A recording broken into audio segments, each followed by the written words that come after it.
relations among nations and promoting social progress, better living standard and human rights for all is more relevant than ever. Mr. President, India attaches great importance to the work of the Economic and Social Council. The Council plays an important role as a principal body for coordination, policy review, policy dialogue, and recommendations on issues of the economic and social development. As the well transition into the new 2030 Agenda for the Sustainable Development, which is a path-breaking new templates of action across the three dimensions of economic growth, social inclusion, and environmental protections. The ECOSOC's effective discharges of its functions will be of even greater importance. Of equal importance will be for ECOSOC to reinvent itself, making it more action-oriented, policy-relevant, and responsive to the new development agenda. Mr. President, we are grateful for the reports of the Economic and Social Council for the year 2015. The report usually enumerates the activities of the councils during this period.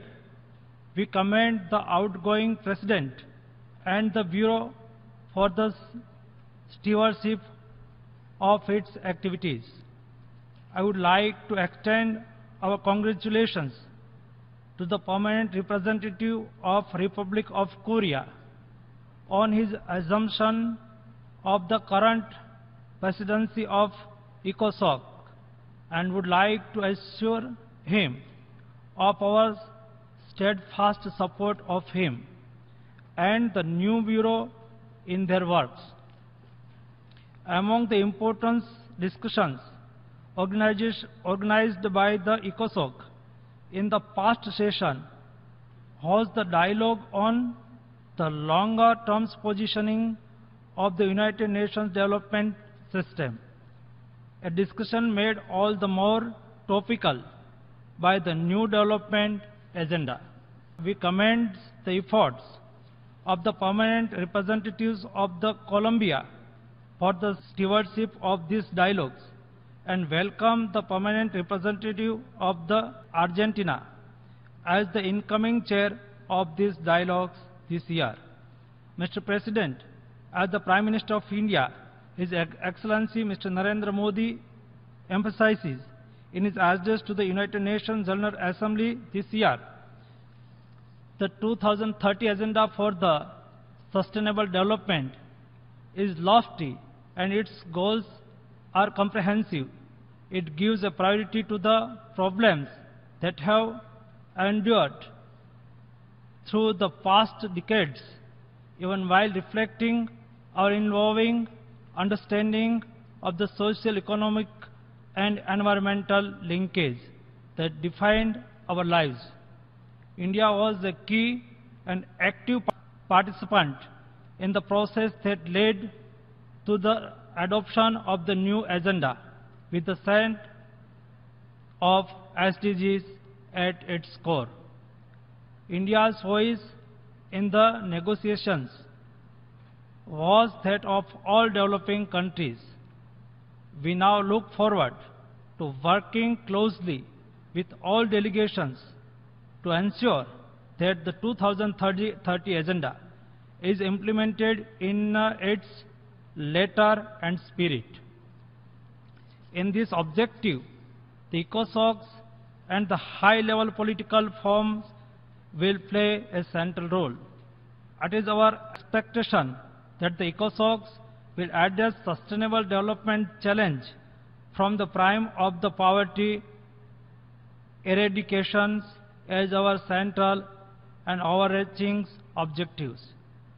Ending poverty by 2030, which subsumes the provision of the essential amenities for dignified existence, such as food, clean water, sanitation, electricity, good health, literacy, transportation, and a roof of the head.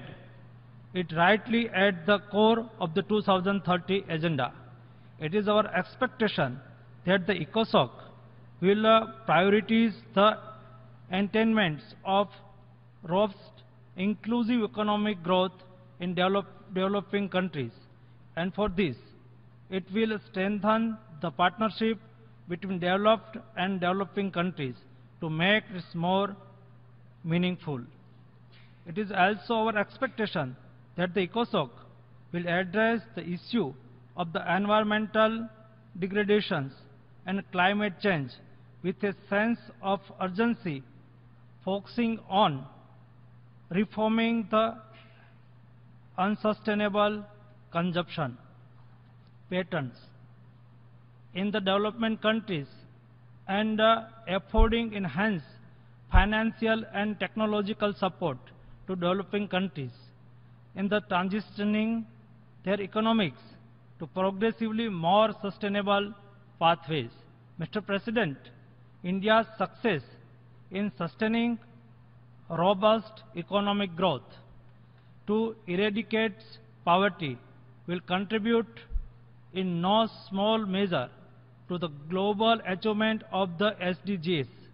The process of doing so will bring forth technologies and pathways to progress that can be shared with other developing countries to enable them to also achieve a sustainable development. Mr. President, India is fully committed to ensuring a life of the dignities to all its people. To this end, the government of Prime Minister Modi has renewed its efforts to return India to high growth trajectory, promote jobs-rich industrial development, including through rapid skill development of our young populations, promotes financial inclusion, protection, and welfare of the girl child, agriculture innovation, and a massive drive for the improved sanitation. At the same time, we in India realize that the pursuit of the economic growth and development cannot be business as usual. Even though we did not create the problem, India has every intentions of being a part of the solution when it comes to climate change. The solution lies in pursuing policies that, rather than blindly applying the development model that has brought humanity into a clash with nature, promotes a more holistic relationship between growth and environment. Prime Minister Modi has sought to do this by hearkening back to our civilization's ethos of the harmony with nature, or treating nature as a partner, not as an adversary.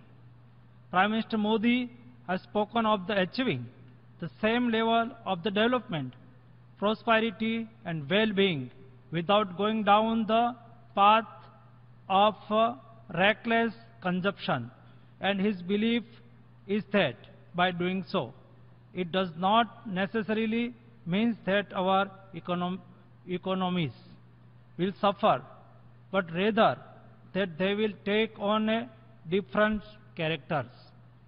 India's planned objectives of ending 175 gigawatts of clean and renewable energy to our energy mix, reducing the energy intensity of our GDP by 35%.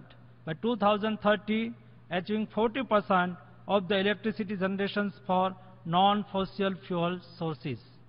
and to create an additional forest sink of 2.5 and 3 billion tons of the carbon dioxide equivalent are evidence of our seriousness for addressing the environmental sustainability of our growth. In conclusion, Mr. President, allow me to reiterate India's commitment to the work of the ECOSOC and its active and constructive engagements in its works in the coming months. I thank you. Namaskar.